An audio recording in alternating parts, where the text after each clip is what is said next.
Good morning and welcome to this work session of the Washington County Board of Ed.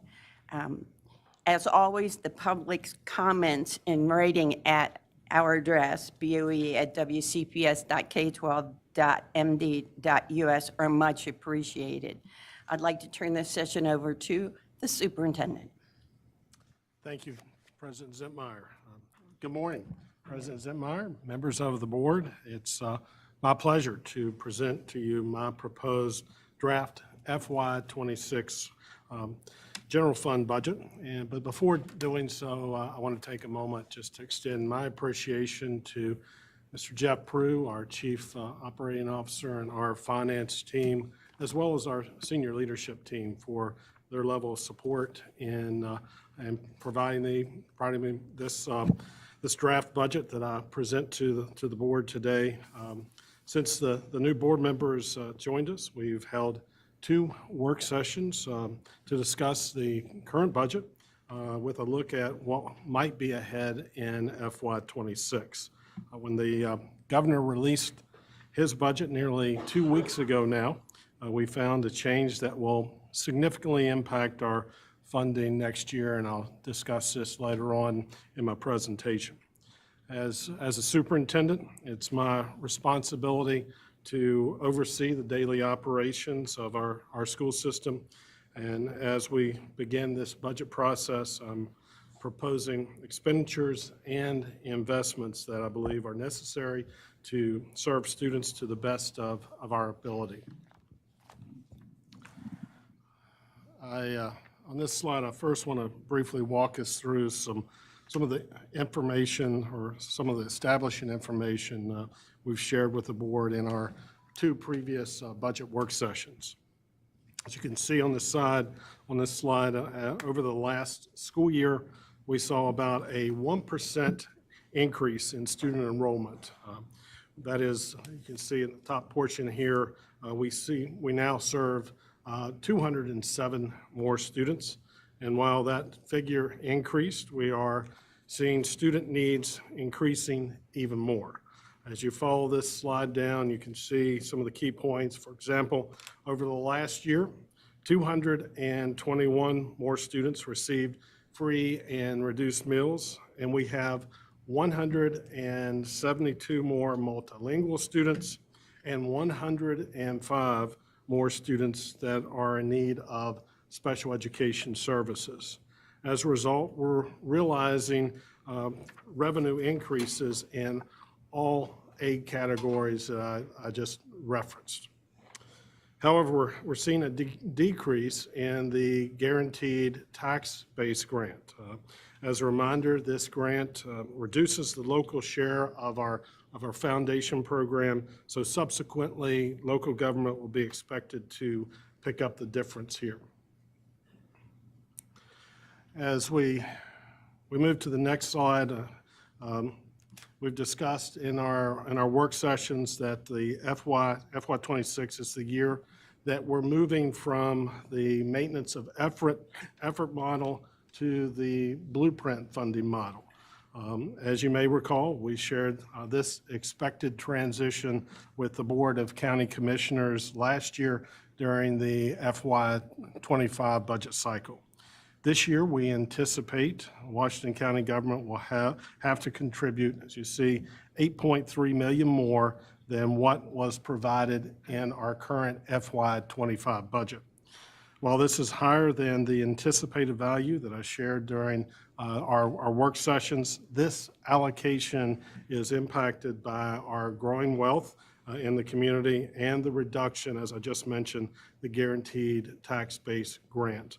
I've shared multiple times through this budget process with this board, as well as communicated with our county administrator and commissioners, that I'm committed to limiting my draft budget to only the required appropriations, not going above that.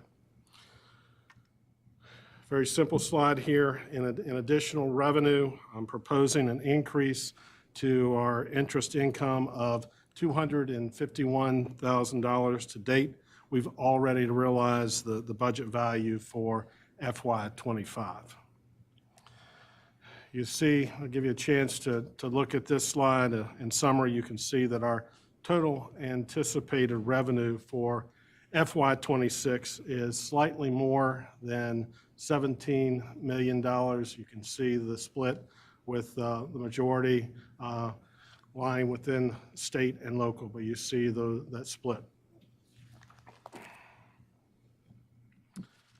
Just want to mention that there are still uncertainties now and when the board will eventually approve its FY26 budget. Just this past week, there was a new bill that was introduced in the General Assembly at the request of the governor's office, which this bill has both budget and policy implications. As it relates to our FY26 budget, it pauses collaborative planning time allocation, which is a part of our foundation funding formula. You can see here that the impact, and I'll share a couple more specifics in a moment, but just want to, for the benefit of the board, our legislative response team will continue to monitor this bill and provide you with updates as this progresses through the legislative process. As you can see on this slide, the impact is pretty significant. This single change reduces revenue by $163 per student. This equates to, when you add that up, it's just a little bit shy of $6 million. So there's a pretty big impact there. Additionally, the governor has proposed a new pension shift to local government in the amount of $2.4 million for Washington County.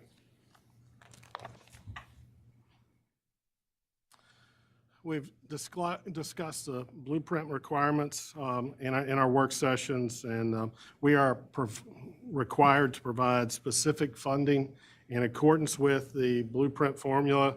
The amounts you see here are what we must allocate for each area above, and this is beyond our current FY25 levels. As you can see, we're required in FY26 by the blueprint to fund technology initiatives nearly $1.5 million more, pre-kindergarten $500,000 more, and multilingual learners a little over $1 million, and the Career Ladder National Board Certification teachers coming in at slightly above $1.2 million. So you can see the total here, and this amount of required blueprint funds in addition or above FY25 is $4.24 million. One of our priorities of our strategic plan addresses culture, safety, and wellness in our schools. The initiatives detailed here all contribute to that priority. This board previously approved having a dedicated athletic director at Hancock Middle Senior High School to support our Panther student athletes. We've also identified 17 new special education paraprofessionals, 13 of which were added this year to address the special education growth that I mentioned earlier in my presentation. Our student intervention specialists are instrumental in keeping our students on track to graduate on time. We'd like to increase that staffing by one position. This board agreed that it was important to expand the success of our safety and security assistants. Adding 15 more of those team members will complete our expansion at all of our secondary schools. As you know, we had initially hoped to add 20 new team members to begin a safety initiative in select city elementary schools. However, budget constraints are not allowing us to do that at this time. Just as you continue to move down this list, supporting the action of this board earlier, I recommend maintaining 4 new assistant principals to support some of our elementary schools, particularly with those that have higher student behavior needs, and dedicated special education programs. You also remember we celebrated in December our 63 new National Board Certified Teachers. We will increase their salaries in accordance with the blueprint to recognize their certification. I'm also proposing a salary resource pool of $4.7 million. This equates to at least a 2% increase for all WCPS staff members. The salary initiative, I'll just add, is comparable with surrounding school districts. WCPS has been fortunate to maintain modest health insurance premium increases.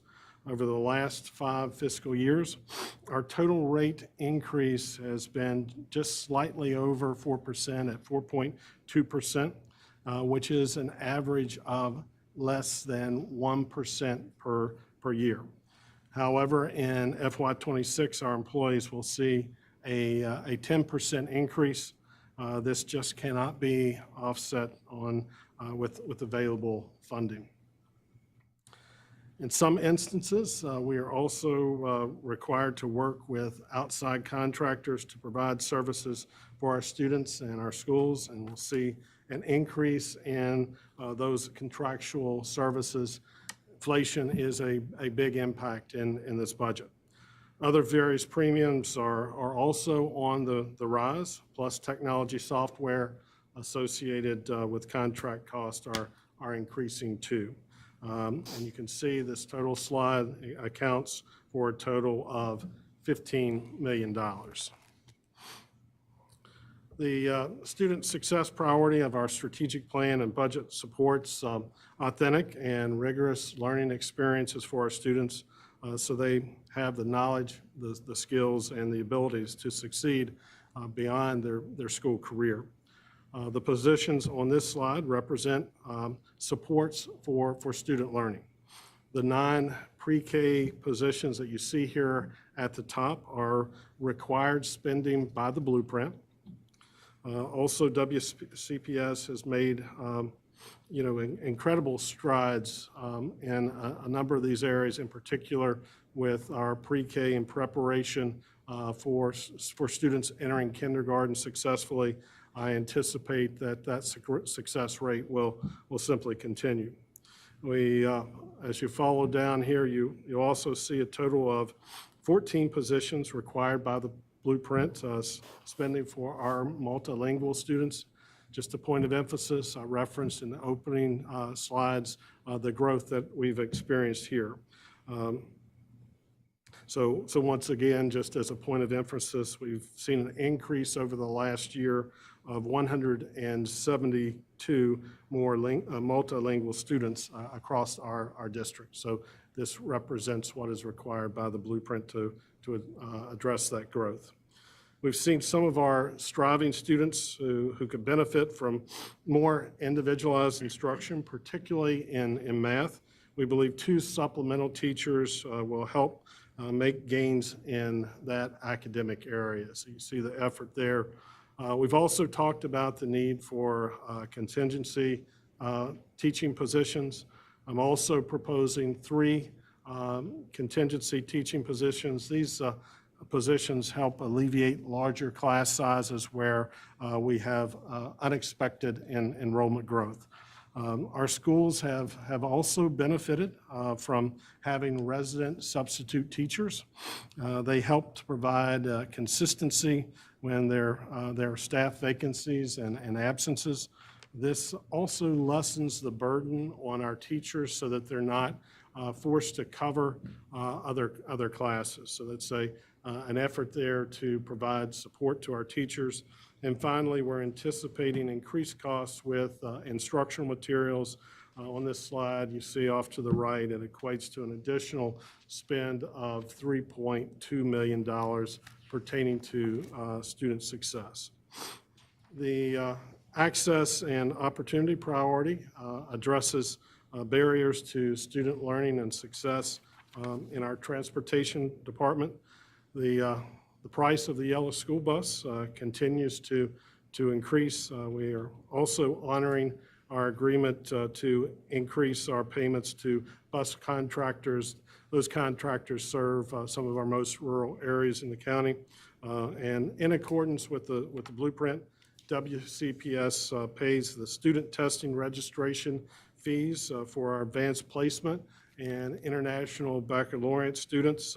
We've been pleased to see more and more students choosing to take the advanced placement exams. These expenditures, as you total them up, you can see come to $383,000. Our community engagement priority area focuses on enhancing connections with the community. I propose moving the principal and administrative assistant at Cascade Elementary to 12-month positions. This change will improve our school support of students and community members, family members throughout the summer months. We're also seeing increased spending in postage as the price of the stamp continues to rise.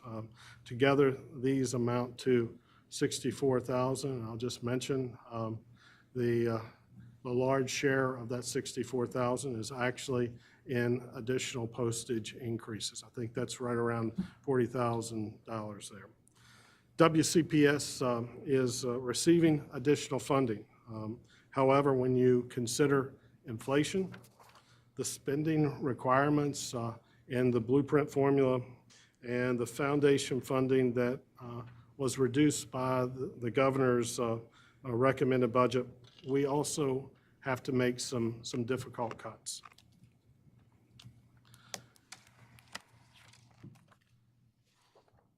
I propose cutting the positions on this slide. You can see that eliminating these positions will amount to $724,000. I want to make just a special note that of that figure, $465,000 of that savings is coming from positions at the Center for Education Services in an effort to minimize the impact for those who work in our schools. You'll note as you follow these bullets down that two of these positions are currently vacant and will not be filled in this fiscal year. One position will become vacant when the staff member retires at the end of this year. And we're currently restructuring the ENGAGE program to better address student needs at the elementary level. We're reducing social workers who support this program by 2 staff members, and we currently have 2 other social worker vacancies where these staff members will be able to transfer. As you look at this slide, I'll just say that developing the budget can and is a tedious process for our staff. In the fall, our work with our finance team, we worked together to complete a line-by-line review with each of our department leaders who received feedback from our school principals to identify any opportunity to maximize our resources to better serve our students. Again, our team identifies any potential savings, and it's our practice to consider turnover credit and current incumbent salaries in our budget calculations. We expect, as you see in this slide, savings of nearly $900,000 in the FY26 fiscal budget. My draft budget represents the priorities of the board and the feedback we've received from the board over the last several weeks through the budget work sessions. I'd also like to reiterate the focus of our budget discussions, the alignment with our strategic plan. As you see here, I've shown you how these proposed investments, cuts, and the maintenance of critical programs support the key priority areas here, and you can see them broken down by percentages. With limited resources, we must always find ways to maximize our funding for the greatest benefit of our students. Once again, I'd like to express my gratitude and appreciation for our budget and finance team.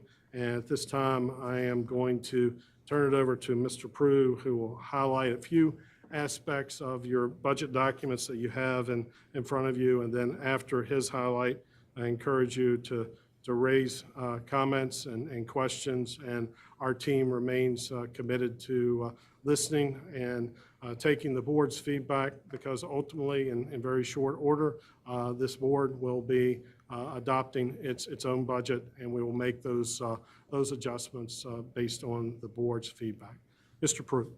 Thank you, Dr. Spine. Good morning, board members. Let me talk quickly about the documents you have in front of you. We provided 3 documents for you. One, of course, is the PowerPoint that Dr. Spine has just gone over. Additionally, you have a 3-page summary document and a 41-page full budget document. Let me help kind of drag you quick to how these align. So I'm going to come back a couple of slides. If you look at the slide on the screen, you can see there's a little banner in the upper right-hand corner that notes Section 2C. That's the section of the 3-page budget summary that slide is in reference to. So if you look at the 3-page summary, on the left-hand side of the column, you can see the Roman numerals. You got 1 at the top, which is the revenue section. Section 2 is your predominant changes to the budget that roll through. And when you come down to 2C, you come down to the access and opportunity, and you can see that there are 4 lines there. As you look at each one of those lines, as you come across the page, it tells you the value for that line. And all the way to the far right, there's 2 other numbers. There's a page number and a line number. That tells you what page that is on the 41-page document and what line it is on the 41-page document, so that you can follow through from the PowerPoint to the summary to the full 41-page budget document. So I hope those references are helpful to walk through that. Mr. Shives just noted for me that we do have a typo I want to draw your attention to on page 2 of the 3-page summary. Towards the top, I'm looking at line which would be section 3A2. So if you'll note line 1 and line 2 there, both say school principals dash admin assistants 1 moved to half-time FTE to full-time to 1.0 FTE. The second line should say computer software. The value to the right is correct, the description is wrong. So wanted to just make that clarity for you so that you didn't think we had 2 lines, the same thing, with 2 different values. Well, I was confused on that, wondering how moving to a full-time would cost less, so that helps out. So there we go. So now we understand. And I think with that, staff is here and ready to take any questions you may have on the documents before you. I have some questions I would like to ask. I'm concerned about eliminating the Deputy Communications Officer and the Supervisor of Equity and Excellence, We have a very small communications office. We have a senior communications officer who does an excellent job. And then she has the Deputy Communications Officer who monitors and reports on local, state, and federal legislation, policies, trending issues that impact or have potential to impact WCPS's operations and interests, and provides regular reports of such to the Board of Education and senior leadership. Supports the legal department by drafting, reviewing, and presenting legislative testimony on behalf of the legislative response team. We have 3 new members of the legislative response team. They've never been on it before. This liaison provides valuable information that I don't think it's fair to put on our legal department when they are overworked as it is. The main thing I am worried about is whose responsibility will it be to take over if, God forbid, Erin is out for long-term, if Erin is out with the kids, with her, anything like that, things happen every day. Who are we going to get to handle a crisis if we don't have a deputy? Can somebody please explain that to me? And I know this is my personal opinion, but I know, Mr. Evans, you have not been in favor of this position since day one. You've been very vocal about it in public meetings. So I am just concerned that we are eliminating a very valuable position. Well, we created a position that was definitely, not even in my opinion, but definitely overpaid, significantly more paid than similar positions in the past. And we created it out of thin air at a time when we were really struggling with our budget. It never existed before. And there have been emergencies in the past, and the team rallied together and pulled together just fine. So I don't see how we can justify spending, with benefits included, somewhere close to $200,000 on one position. So there's no way I would vote for any budget, again, just like I didn't last year, that included that position. So who will take that if we The don't same people have? that did in the past. Okay. President Zentmeyer, if I may, and I'll invite Mr. Prude to add any additional comments. But considering this recommended elimination, there was a time period during the first several months of my tenure where we were short a communications officer. We do cross-train. It does put pressure on the staff and our team, but as we do, when you consider the leanness of this department, cross-training is critical, and our commitment is to doing that, doing so to the best of our ability. Mr. Pruitt? Ms. Anderson, I often like to joke that I'm a PIO in training.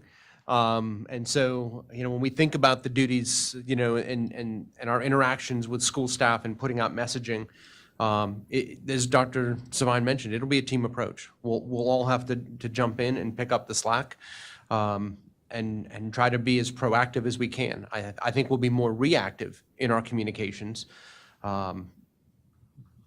But it's a difficult decision that had to be made.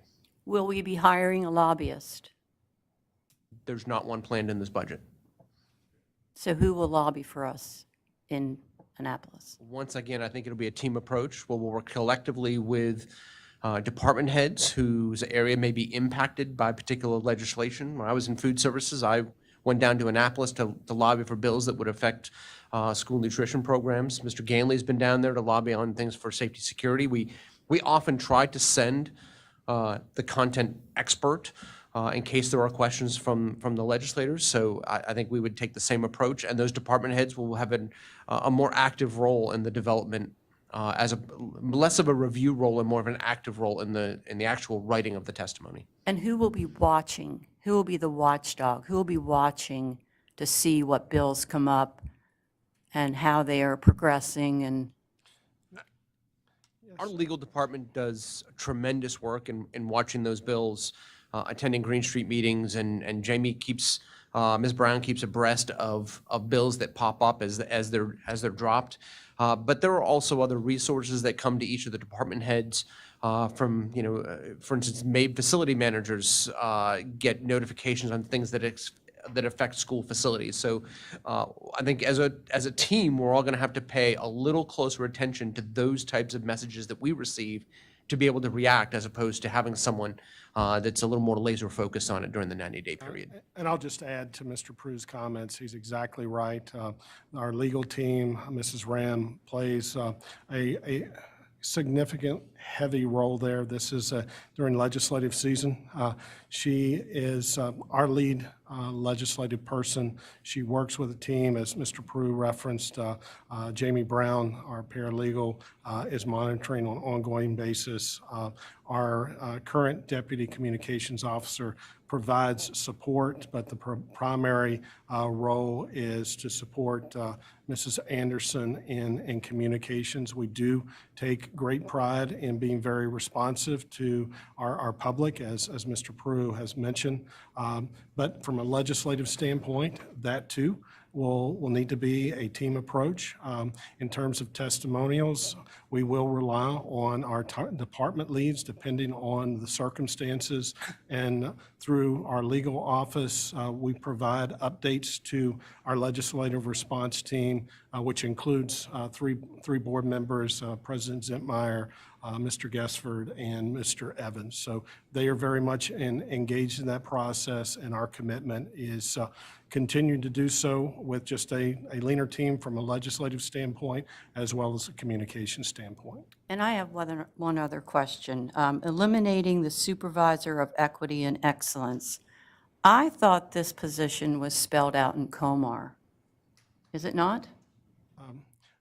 I'm familiar with this discussion, and while I believe I was not here during the creation of this position, I believe I've heard that there was misconception that was the case. It is not required by Comar or the blueprint to have a specific position.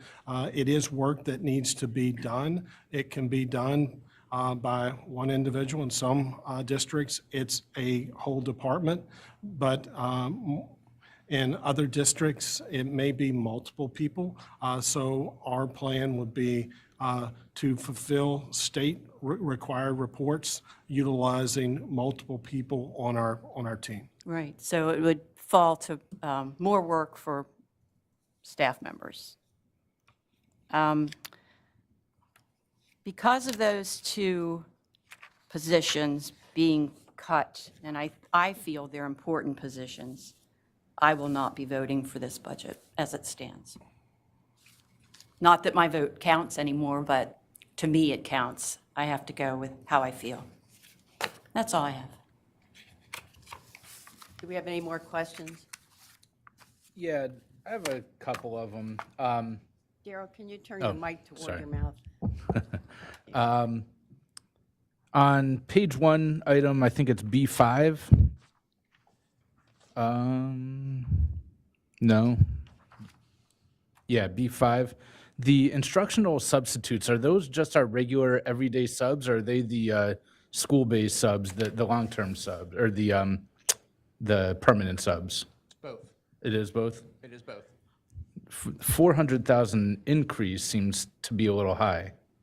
If you look at the actual line item, though, and you look at what we spent the prior years, it's just bringing it into line with what we've historically done, the expense we've historically had. Because I know that, to be perfectly blunt, we struggle with a lot of teachers calling in sick. So I understand that we have a high need for subs, but my understanding is that we also struggle to fill those vacancies on a day-to-day basis as well. I can speak to that in HR. Ashley and I heard that the sub pool is very healthy. So, People showing up is not, Good. or accepting it, I guess, right? Okay, good. How about on B12 and 14 for the ML subs and travel? So are there specific substitute teachers for the multilingual students, or is that a new position? No, we're able to code back that instructional sub. So we have instructional subs really throughout the budget in each of the various areas. You see some on library media, you see some in ML, in gifted and talented, I think, numerous pages. So we're able to code back based on where the absenteeism resides and what funding source is behind that absenteeism. We're able to code the sub wages back to that particular. Kind of help to that justify the code. 75% rule? Correct, and then it supports the 75% rule. Okay. And then, so staying on the ML portion of it, we talk about kind of reworking our Engage program and creating some efficiencies there. I'm not exactly sure how that looks. I know I feel like at least I remember a brief discussion about it in the past, but I don't remember when or where. Is there a way that we can almost create a multilingual program to create efficiencies there so that if there's 3 kids at Clear Spring Elementary School and have to have a full-time teacher there, and there's 35 kids at Bester Elementary, and there's only a full-time teacher there, can't we go and try to create some efficiencies there to kind of have special schools for ML kids, especially in places like Clear Spring or Smithsburg that might be a little under-enrolled, to kind of help us create efficiencies there and make that 75% rule a little easier to attain? So we have to be careful in that we don't relocate students to a specific site to receive a specific program like that. And I know there are others behind me that can speak more to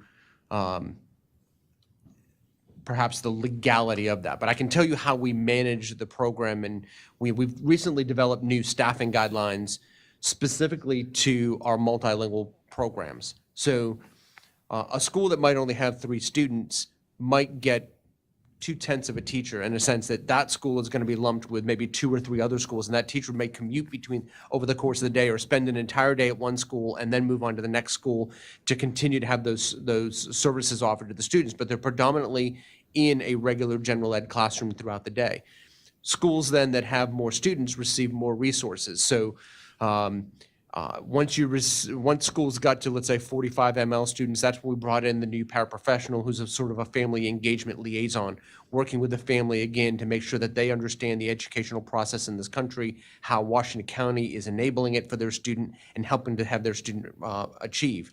At 100 students, you may also get a multilingual lead teacher who's working with the several lead teachers that are in that building. So we've created that staffing guideline so that we can focus through and step through how do we add staff as the programs grow, or rescind if they were to, if we saw a decrease in enrollment. And I know Dr. Willow snuck up here behind me. I actually think Mr. Prue answered most of that question, but I'll go back just to highlight a couple of things. Yes, we look at the number of ML students per school. So there are some schools, Mr. Evans, that only have 1/10 of a FTE, which means that that staff member may go out once a week or once every 2 weeks just to do a quick support with the student, versus we have some schools like South High where ML population is over 100, where they have 7 full-time teachers. So we do look at that from an efficiency lens based on the number of students, also the needs of the students. One of the things that is, you can recall from some of our past presentations, the goal of an ML program is to teach students English and then have them released from the program. It's not a program that's designed to be ML for a student for really more than 3 years, ideally in less than 3 years. We do have some of the highest exit rates in the state. And so we take that into account, where we have somebody that might be a newcomer student that has no English proficiency versus a student that's close to exiting, because the level of support may be different. And so we look at the numbers, but also the students that we have at each of our buildings so that we're able to support them. And Dr. Willow, thank you for mentioning our exit rates, and the goal of the multilingual program is to immerse our students in the English language. And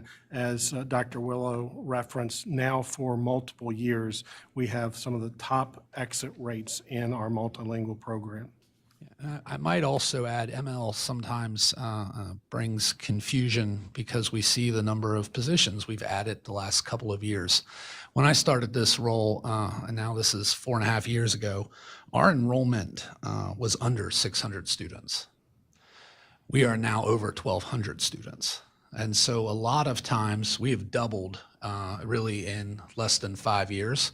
So a lot of times we are catching up to the enrollment. And so what I mean by that is September 30th, enrollment numbers come in, and now here we are. Those students are already in our building. We're adding staff based on our current enrollment for next year. So we're always sort of in a little bit of a catch-up mode there when it comes to staffing for ML. Right. Yeah, and that I understood too. I know it's it's a strain on the school system. So, but I do have quite a few questions that I think I'll save a couple of them for later and let other people's go. But there are a couple that couple things that I would like to see removed. I don't see why it's necessary to have two 12-month employees at Cascade Elementary School. I'd prefer to see that the same. I do understand that the cost of postage has increased, but has it increased 50% from last year compared to this year? That number seems to be a bit high. And then there were a couple of other things. The special ed supervision travel and special ed staff development travel. Seems like there's a lot of travel expense increases. I think that we've been doing, and I guess this kind of goes back to the whole budget. I don't necessarily see many new things in this budget. I see us asking to spend more money to do more of the same. And, I know that there have been board members who were really upset that we got rid of our elementary ABLE program. I don't see that coming back. I know there are board members who are concerned about the program at Antietam Academy. I don't see anything that addresses any change that some of us have been asking for. Really, I just see a lot of the same, but just spending more to do it. And, I would like to see, before I would go and say, yeah, let's make those 15 school safety assistants permanent, what is the goal? What goal are we tasking them with, and how have we measured the success of that? The same thing with the BCBAs. I've been very vocal about the BCBAs. I'm not at all against them, but the data that we receive doesn't show that there's much improvement on the BCBAs. What is the goal that we task them with, and how do we measure their success? If there is success there, we're told there's success, but I haven't seen the data to support that. So I personally have a difficult time. I don't necessarily see anything glaringly bad with this. There's a couple things that I like, a couple things I disagree with, but by and large, I personally would like to just see more data that would support the justification for the spending. And I for one, just haven't seen it to really be completely on board with this. So that's kind of my feedback. And if we had to vote on this today, I would be a no. But like I said, I can certainly be persuaded. I just need to be told why doing more of the same would be beneficial for students between their safety and their success. Because, $15 million added to the culture, safety, and wellness, that is certainly one of my biggest concerns. I do think that if we were able to fix our student behavior problems, that we'd see 90% of our problems go away overnight. But, our students are, really behind as far as reading, writing, and counting goes. And while we do need to prioritize their safety, the parents charge us with educating their kids too. And I haven't seen much growth with that since the pandemic started also. And that's definitely not through anyone's fault, but it's just the way it is. And so what is it that we're doing to adapt? And I'm not so sure I see that in this budget. Does anybody else, can I speak again, or somebody want? Let's see if somebody else has something to say first. Go ahead, Ashley. Sorry.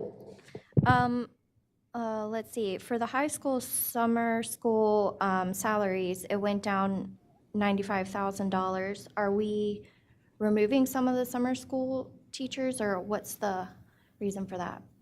Summer school will be operating at the same level we had last year, which is still doing credit advancement, credit recovery. But we found last year that we had more money in the summer salary lines than we needed. One of the things you'll note, and this was, it's split really between two areas. You see in the budget adjustment by program, you see the reduction of that line, but in, what is that line, Cameron? No, I'm thinking the SIS.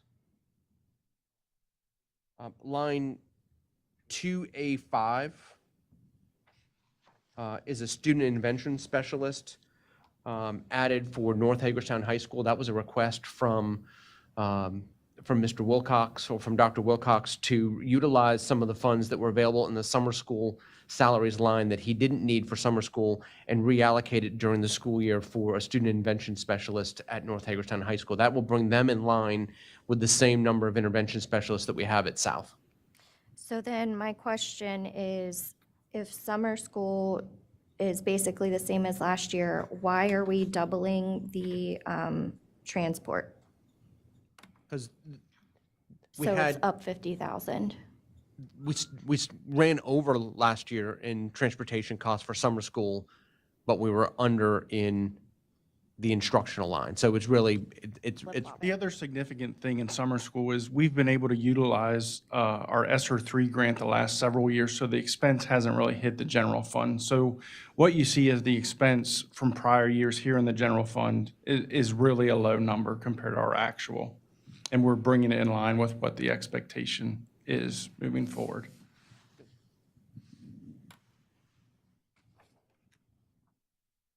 Can I? Sorry. I have three things that I want to touch on first. I think that safety is the most important thing to our students right now. Without safety in our schools, our students cannot feel comfortable enough to learn and to succeed. And I think that since the pandemic, we have seen obviously the rise in behavioral problems, and I think that stems from the lack of security that we feel in schools. I myself, as a student, I have experienced my fair share of like shooting threats, bomb threats, and that just creates an unsafe environment for us to learn in, and therefore we cannot actively succeed and actively participate in our schools when we do not feel safe. And next, I want to speak as a multilingual student myself and living in a multilingual family. I think that these supports for our students are incredibly important and they are something that we cannot overlook. And I think that the best way to learn a language, the best way to actively participate in a community is when we are within that same community. So I think that if we were to separate ML students from other students, that would actively disadvantage them because they would not be able to learn in an environment that is cohesive and conducive to their success. And finally, I think that ties into the idea of cutting an equity, the supervisor of equity and excellence.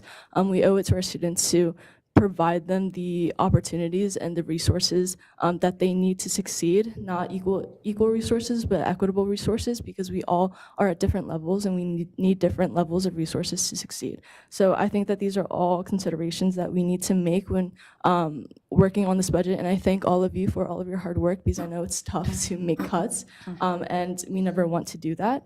However, we also need to keep the best interest of our students in mind, all of our students, and that starts with making sure that they are all able to have the environment and the resources that they need to succeed. Thank you, Daphne. Is Funkstown included anywhere in here? I might have In what missed it. way? Sorry? In what way? As we go forward and we have teachers assigned to that school, is that in here somewhere? They would be, I know we've talked about having some of our special needs classes going back to Funkstown. Those FTs would be reflected throughout the budget based on where they are in the program. So it's a reallocation of staff from current buildings to Funkstown. So those folks are already here in the budget. From an operations perspective, you do have utilities and things because the building's been operating, so that's already baked in to the data you have on utilities. The one place I would say we're lean at that point is in custodial services, because we don't currently have a custodian. We service that building from here, where custodial services, our custodians here go over to that building to ensure that it's cleaned on a daily basis, and we've got students in it. You know, right now, I think they might go monthly. There's a handful of staff that work out of there. Mr. Prue, just as a point of clarification for the benefit of President Zentmeyer, you are speaking to the restructuring of the Engage program, correct? Correct. That's correct. So that is the one glaring hole is, you know, with students in the building, we'd have to clean it every day that we're not currently doing, and that is problematic, but we'll figure it out. Linda? Okay, thank you. I want to speak to the Innovative Ed program. I know Dr. Webster spent a lot of time on this program. She came to us several times to give us updates. I know teachers that used to work at that school. And when you had over 300 children in that school that had problems, behavior problems, it was very difficult to get any learning accomplished. So Dr. Kane Kirkpatrick and Dr. Webster came up with this plan so that it would help students learn the best way they can. Some do it online, some come in at night, some come in during the day. It's a lot of students getting what they need. It's the first year of the program. I think we need to let it play out. We need to see how we are helping these students in a different way, because that's what education is all about now, helping the student where they are. So I don't think we need to change it. I think we need to excuse me, need to let it play out for the rest of the year and see how these students have improved.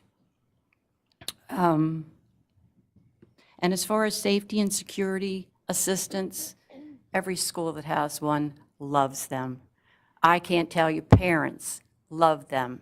They are visible, they are helpful. It's very, when you go to a school at night for a program, and they open the door, and they're there, and they're visible, it makes you feel like it's a safe place to be. So I think they're very important. BCBAs, you know, we have so many behaviors that need to be addressed. BCBAs help teachers, help paras learn how to deal with these behaviors.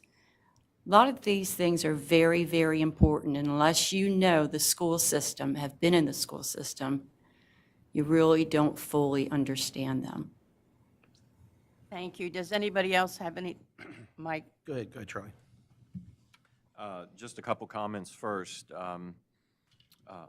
I think who better to advocate for our needs on a state level than the people that are working within that area. I also think that it's a good thing that we're not making any request above the amount required by law. I think that we need to learn to live within the amounts that we're being given, and maybe even a little less. And then just for public information, multilingual learners, we're looking at 1.05 million. Can somebody explain where these people are coming from? What's driving this issue that we have that we're spending that kind of money for multilingual learners? So I think as Dr. Willow mentioned when he was up here a couple of minutes ago, our growth of multilingual students has continued to grow, nearly doubled in the 4 years that he's been in his current position. So to say where they're coming from, I think we could provide a report to the board members of the country of origin and the language spoken for all of our ML students. I believe, I feel like we are educating students probably that are coming from 40 different languages. And I don't even remember now the number of countries, it's significant. It's, 60, 80. Dr. Willow's coming.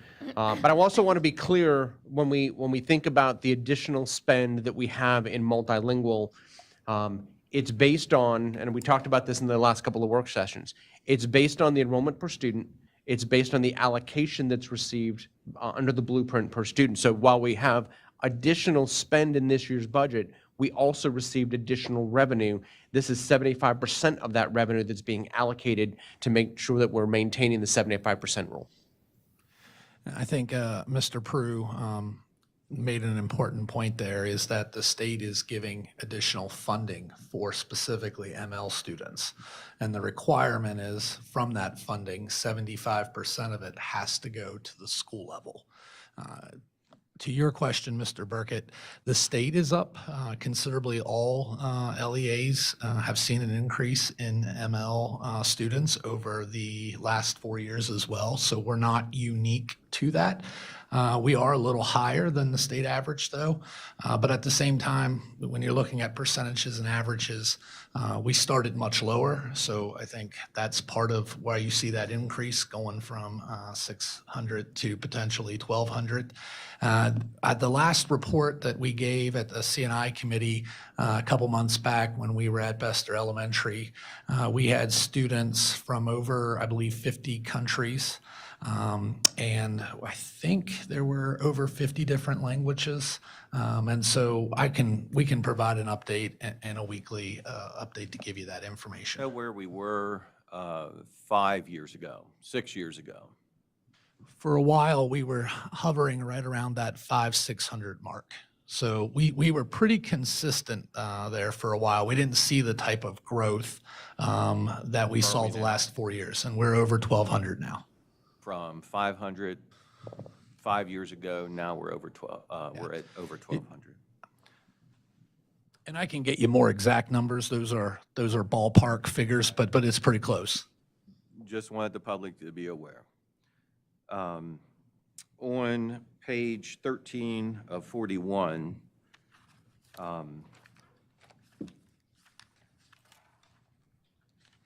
Thank you, Dr. Willow.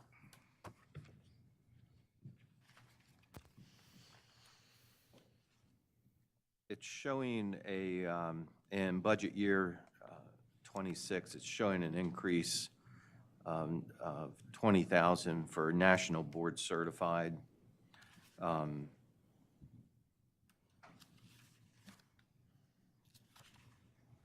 What's, So that's reflective of the additional $10,000 stipend that a teacher who's nationally board certified would receive. So that, to me, looking at it, tells me that we went from having 0 library media specialists that were nationally board certified to now we have 2.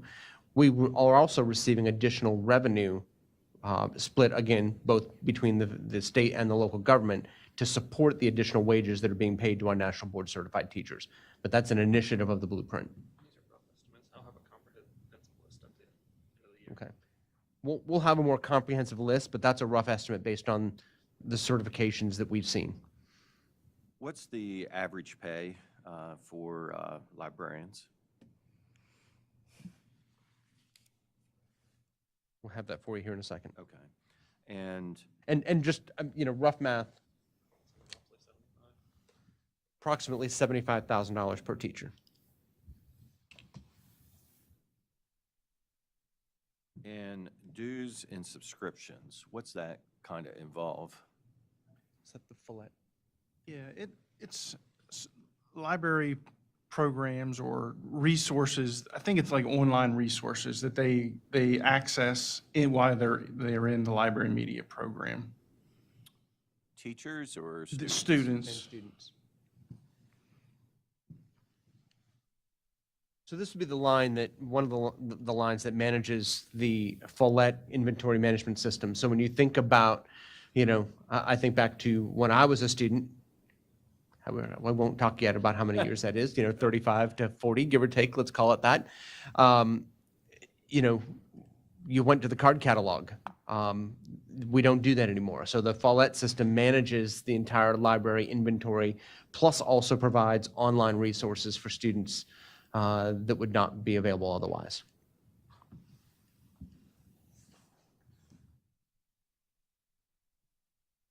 All right, that's all I have. Mike? Thank you. Just a few thoughts.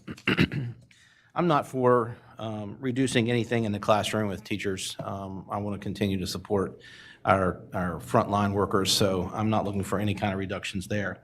But I would like to find out how many positions that were added to CES in the last 2 years in this building. How many grant-funded positions in the last 2 years that were grant-funded and then added to our budget in the last 2 years? I'd also have questions on how much we've spent on staff mileage. I know at one time, the federal rate was around 55, 60. I don't know what it is now, but it may be higher. I'd just like to know what we're spending on mileage, since we have a pretty large fleet of vehicles. Make sure that we're utilizing those instead of paying that. And then I noticed on the section 3, line 54, facility maintenance, building repairs, had a $321,000 reduction. Just a question, if you could explain what that might have been. Also, 72 and 73, we have printing services, rental equipment, and then we have a negative $50,000, and then right underneath of it, equipment, a $50,000. If you could explain those. Yep, so when we're talking about section 3, this is really the section that goes, when we're talking about doing a line-by-line analysis and where the finance team, the superintendent, and cabinet meet with every department head.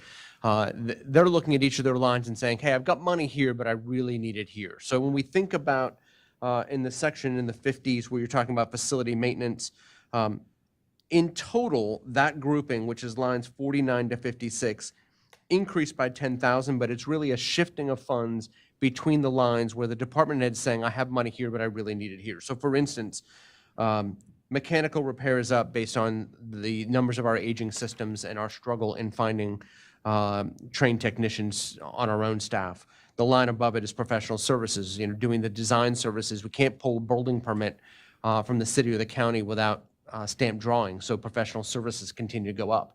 As a result, as opposed to asking for more money, Mr. Rollins said, hey, but I could reduce some building repairs here. It's not ideal based on the age of our buildings, but trying to work within the money we have to slide it to the accounts where we need it. The same would be for the section on printing services. That's really saying, hey, I have this rental of equipment, this lease that's either we've got too much money in that lease, or that lease is ending, but I need to buy a new envelope stuffer or something along those lines. So which is moving the money from one place to another as opposed to just do an add to the budget.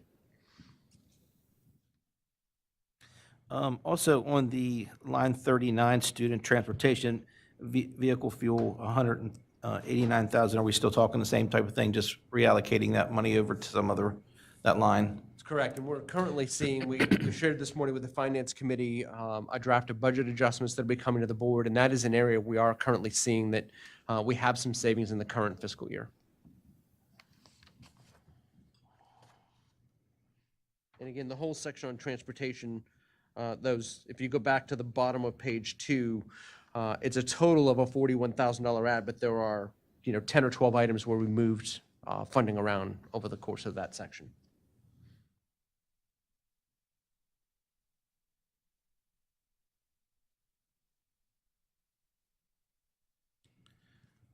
I too have concerns about the security assistants that we're hiring. I want to make sure that that we're having results that are favorable. I do hear some staff members saying that they're more of a babysitting service, and I don't think that's what they were meant for. So I'd like to find out a little bit more about their role in the schools, and if we need to increase it in some areas and decrease it in others, where that might be, if there's areas of more importance that we need to address. I know we can't get resource officers in all the schools, just due to the lack of staffing. But I think we need to have a little bit more of a bite to that position instead of a consoling position. That's all I have, Mrs. Do we have a way to provide cost per student for all of our special programs, like formerly Antietam Innovative, IB, Tech, BISFA? Do we have any way to figure out how much we're paying per student at those programs? I'm gonna say yes and no. I think clearly defined programs, for instance, like ILC or like Tech High, would be much easier. When we start getting into individual programs inside of a building, it's going to be a little bit harder. I'm not saying we can't get it, but it's going to take a little more digging. For instance, the staff sitting here at the table may not necessarily know, well, which teachers at North High are teaching in the IB program. So we'll have to generate that data, pull it out, extract it, look at the specific enrollments for that program. I'm not saying we can't get it, but I'm sure it'll take a little time, but we could probably put something together. Thank you. If there was a specific request for specific programs, we could probably get there. Thanks. Does anybody else have any questions? I just, another thought, and I can't remember where this would be located. OPEB, are we increasing that back to, or are we not adding to it? This budget, as you've seen it, does not provide an additional increase above what's in the FY25 budget. I'll just add to Mr. Prue's comments. Initially, prior to the governor's proposed budget and the nearly $3.5 million we had to cut, my initial recommended budget had an additional effort, a little over $300,000 towards increasing the OPEB, but because of the budget cuts, that was one of the things that did not make it into the recommended presentation. I do want to just say to the board members how much the superintendent appreciates your feedback, your individual comments and questions. And I just want to emphasize that the superintendent's recommended budget for FY26 is a starting point in the budget process. So you can see our team, superintendent and staff, we've been listening and taking notes of individual board members. We have some questions that I believe in next week's work session we will work to respond to. There are also some things that may be a little bit further along in the budget process. But ultimately, I know President Zentmeyer and our board leadership, Mr. Gesford, we recognize that as we go through this process, ultimately, it will be the consensus of this board. And I just want to say that from a superintendent to staff, our commitment to you is when we engage in these discussions, if there are programs that the board as a whole wants to consider for elimination or adjustments, superintendent and staff remain open to your feedback. And ultimately, as we work through this process, this board will eventually adopt its FY26 budget. So I just want to extend my appreciation for the individual comments as well as all the feedback. But ultimately, when there will be a point where we, as a board, we'll need to see consensus so that way the superintendent can react specifically and provide updates based on the will of the board. But this is simply a starting point. And we appreciate that. Mrs. Murray? Yes, I have one more thing since it does concern the budget. In February, we will start having meetings earlier in the day, and the budget savings is $14,600 and some dollars. In my opinion, this is a hardship on stakeholders. And I was just wondering, that money is just like $1,000 less than what we pay board members a year. Where will that money be used? Will we put that money in OPEB? Thank you. Dr. Zentmeyer, if I may, sensing perhaps that maybe the questions are coming to an end, I want to take an opportunity just to remind the board members of a slide we had from the last work session to talk about process moving forward. Next week, February 4th, there's another work session. Budget, of course, is a topic at that point for sort of the superintendent's final recommended budget to the board. At the board meeting, the business meeting on February 18th, the board will have an opportunity to then adopt the superintendent's recommended budget as their draft. At that point, the budget shifts from the superintendent's budget to your budget. That's your opportunity really to make any of the changes you want to see in the budget process moving forward.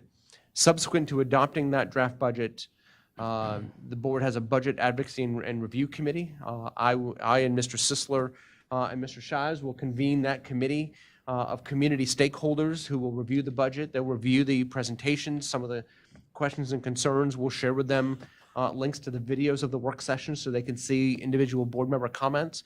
And they will provide a report back to you for testimony during the March business meeting, where we typically also have an open hearing on the budget for community members to give you their feedback on the budget. Ideally, then, the board will approve the budget as their approved FY26 budget at their meeting in April, the business meeting in April, subsequent to then the budget hearing and budget approval by the Board of County Commissioners that happens in May. Barring any changes, and with a lot going on during the 90-day season here in Annapolis, we should have more firm data on, for instance, the bill that the governor requested or his budget process. But I expect most of those things to come all the way down to sine die in April or somewhere within a week of sine die before we have any firm information. But your final budget approval should be after that. And we're crossing our fingers and toes that we have hard information for you when it comes time for you to make your approval. Dr. Savine, on behalf of this board, we thank you for your initial start in this process. All members, thank you for weighing in and using your readers to see the 4-point font. I appreciate you. Dr. Savine, have anything that you want to add before we end? No, I just echo your comments. Thank the board members for your feedback, your level of engagement. I want to extend my appreciation to our team. We will reflect, and as I mentioned earlier, we've taken notes. We'll come back at Tuesday's work session and respond to some of those questions that remain, and we welcome your continued feedback throughout this process. So thank you. Thanks. This meeting is adjourned.